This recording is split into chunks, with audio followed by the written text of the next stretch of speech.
समझ में ही नहीं आएगा कि मेरी वाली रुक्मणी कौन सी है।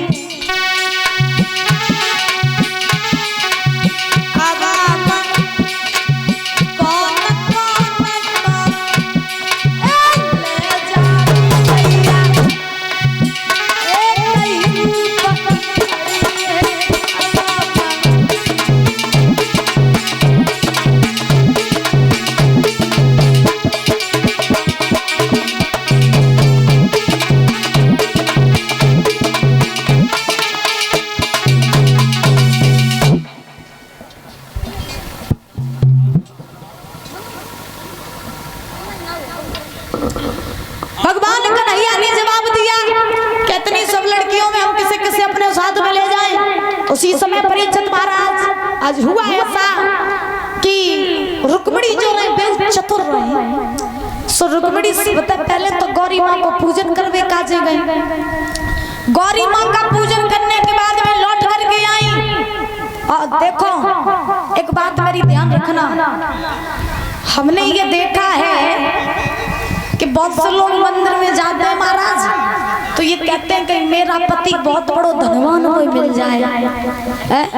अब मेरा पति ऐसा होवे जो दुनिया तो सबसे निरालो सबसे सुंदर होवे।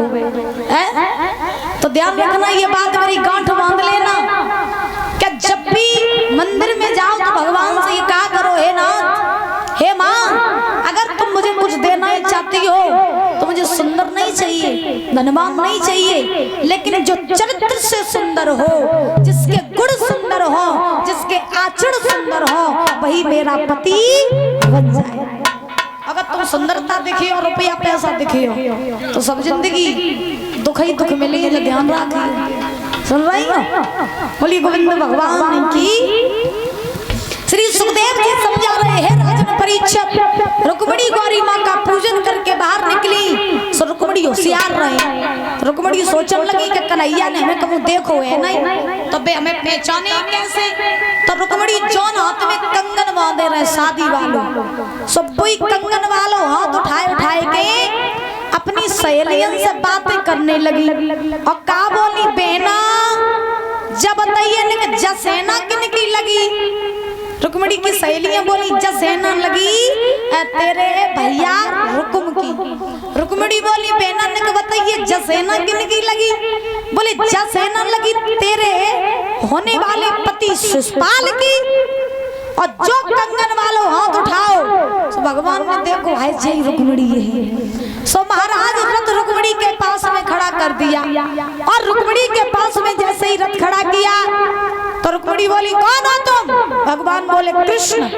तुम आई हो? बोले है तो सोई आए गए। बोले हाँ। तो भगवान बोले क्या देरी कर रही हो, चलो संग। रुक्मिणी बोली ऐसे जाइए। तो जिस लड़कियां सब घर जाके शिकायत कर दी। बोले तो कैसे चले, सुनो। तो भाई हाथ में कहा। बोले बंसी बजती है। बोले हाँ। रुक्मिणी बोली बजती है तो मुंह दिखाई दे कैसे बजती है। भगवान बोले ऐसा नहीं दिए। बोले तो भगवान ने हाथ बढ़ाया बंसी देने के लिए और रुक्मिणी ने हाथ बढ़ाया बंसी लेने के लिए। तब मैया बंसी तक बाना था। भगवान ने रुक्मिणी का हाथ पकड़ा, रथ में बैठाला और रथ में बैठाल के महाराज चले गए। बोलिए गोविंद भगवान की। और जो भगवान रुक्मिणी को लेके भागे सो रुक्मिणी की जो सहेलियां रहे सो दैया मैया कत्ती हुई सुद्धमती के पास पहुंची। सुद्धमती के पास में पहुंची, मैया ने पूछा क्या हुआ, तुम रो क्यों रही हो। तो रुक्मिणी की सहेलियां बोली मैया गजब होएगा, क्या हुआ। और जब बताओ तुम्हारे संग में रुक्मिणी गई थी, उन्हें कौन छोड़े अकेली कैसे आई। बोली मैया मंदिर में कारो कारो से लड़का आओ तो बने दीदी को हाथ पकड़ो, बने रथ में बैठा लो। मैया चलो गो, मैंने बहुत रोको लेकिन रुको ना। और कहा बोली क्या मैयारी पक्की पकड़ कलैया और ले गो रथ में बिठाई। और बात मेरी बात बिगड़ गई, जीजी करिया संग बज गई। बात मेरी बात बिगड़ गई, जीजी करिया संग बज गई।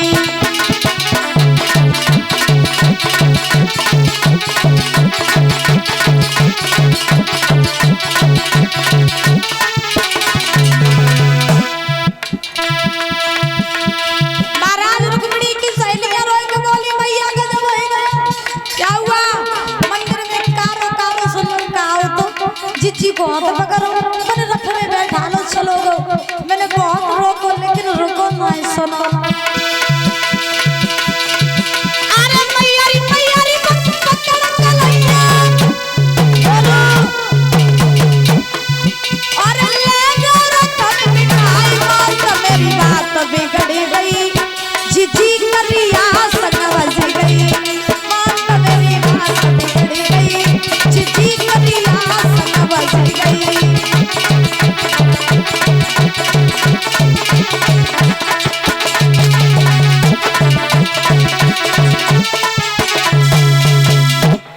जवाब दिया मैया मैंने बहुत रोको लेकिन रुको ना।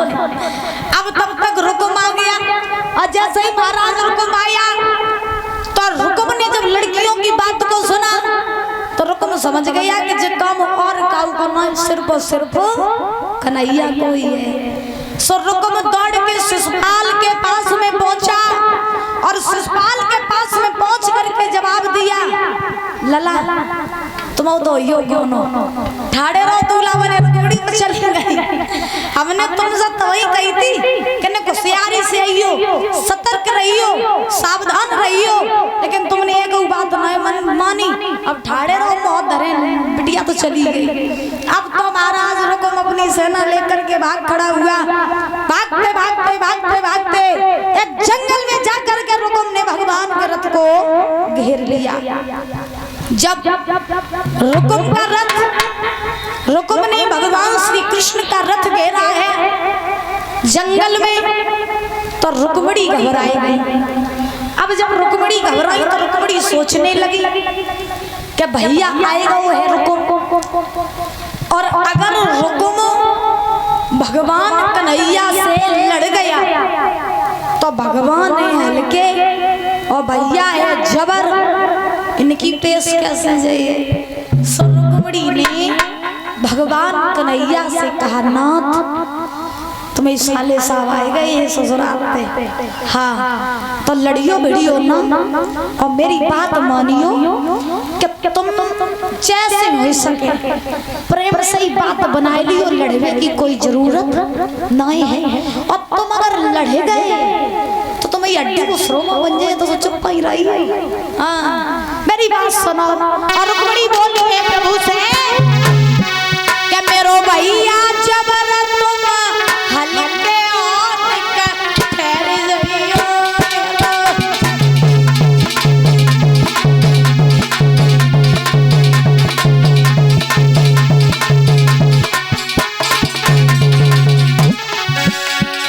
महाराज रुक्मिणी ने प्रभु से कहा, रुक जाओ, लड़ना नहीं, लड़ाई मत करना, भैया है जवान तुम हल्के। मेरी बात सुनो, सुनो ना मेरो भैया,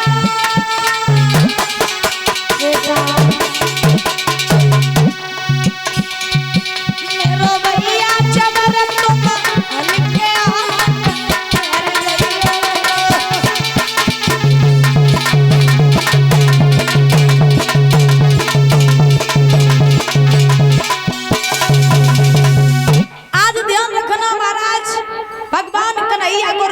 समझाया। उसी समय तब तक हुआ ऐसा कि आज रुकुम ने आवाज लगाई कि हे कन्हैया, मैं ये तो जानता था कि तूने वन वन में गाय चराई, तूने लूट लूट के माखन खाओ, तूने गोपियन के चीर चुराए, लेकिन मैं ये नहीं जानता था कि आज तू मेरी बहन को भी लेकर के जा रहा है। सुन, अगर तुझ में ताकत है, अगर तुझ में हिम्मत है तो तू मेरे से युद्ध करा करके। जब रुकुम ने भगवान को युद्ध के लिए ललकारा तो भगवान कन्हैया में रुकुम में युद्ध होने लगा। जब युद्ध होने लगा तो महाराज रुकुम जो था वो भगवान कन्हैया से हार गया, क्योंकि कहाँ जगत का पालनहार और कहाँ रुकुम। तो रुकुम भगवान कन्हैया से हार गया। तो जब रुकुम भगवान से हारा तो रुकुम लौट करके दोबारा कुंदनपुर में नहीं गया।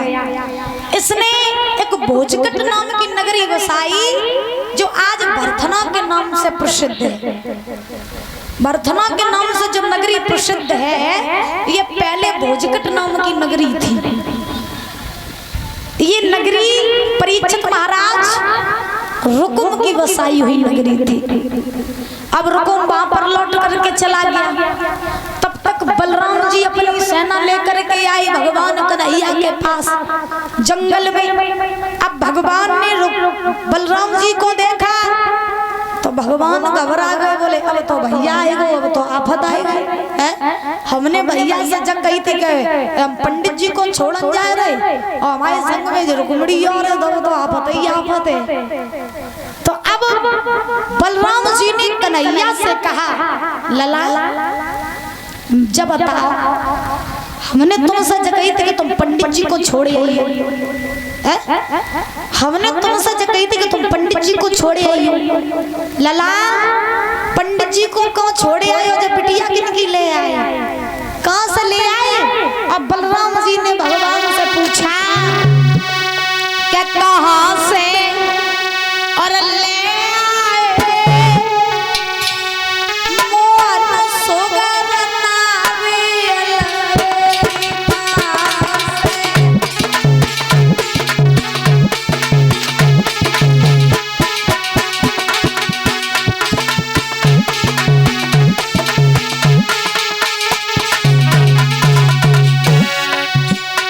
भगवान कन्हैया से बलराम जी बोले, लला जो तुमने काम बढ़िया करो जो बिटिया है, लेकिन जा और बताओ जो बिटिया ले कौन से आए, और जो तुम पंडित जी को छोड़ने गए थे पंडित जी को कौन छोड़े आए? मैं से तो नहीं कि पंडित जी को काम रास्ता में ही खत्म हो गए, तो तुम वही रास्ता में ही डाले आए हो। बिटिया किनकी है, कहाँ से ले आए? लला बताओ ना।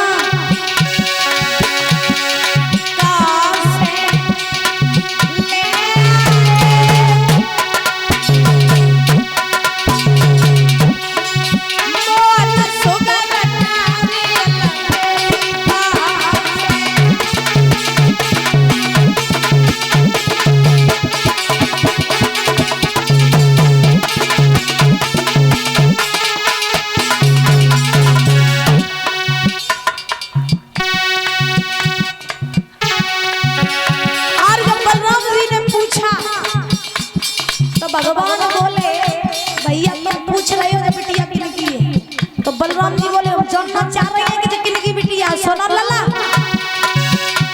अरे कौन की बहन, कौन की बेटी, कौन की बेटा, कौन की बहन, कौन की बेटी। सुनो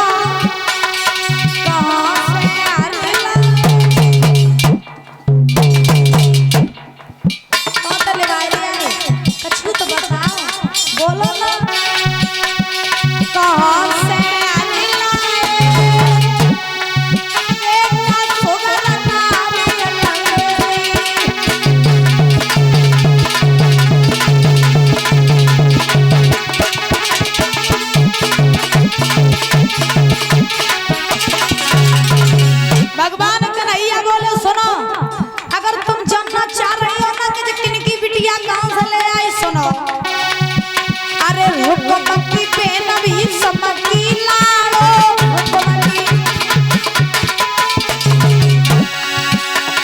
रुकुम की बहन भी समझी लाड़ो। और सुनो कुंदनपुर से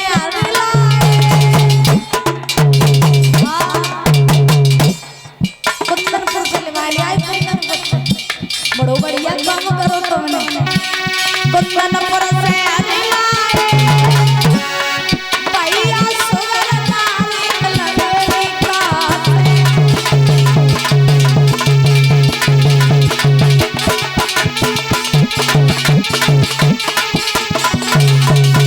भगवान बोले रुकुम की बहन भीषम की लाड़ो कुंदनपुर से ले आए। इसका भैया जबरदस्ती इसका विवाह अपने साले के साथ में कर रहा था। तो बलराम जी बोले कोई बात नहीं, अब लेवाई लाई हो तो फिर द्वारका में ले चलो। सो आज भगवान कन्हैया रुक्मिणी को महाराज लेकर के चले, और जब लेकर के चले तो द्वारका में पहुंचे। द्वारका में जैसे ही पहुंचे हैं तब पहुंचने के बाद में विवाह की तैयारियां करवाई गई और जब विवाह की तैयारियां हुई तो उसी समय परीक्षित महाराज आज शुद्धमती और राजा भीष्मक ये भी महाराज द्वारका में आए अपनी बेटी का कन्यादान करने के लिए। क्यों? क्योंकि भीष्मक ये बात पहले से ही जानते थे। काहे जो रुआवजा लेके घूम रही हो, जल्दी जल्दी गोद दो सब पे भाई। हाँ वैसे गर्मी ज्यादा पड़ रही है, सब ठंडा है जा रहा आराम से। भगवान ने की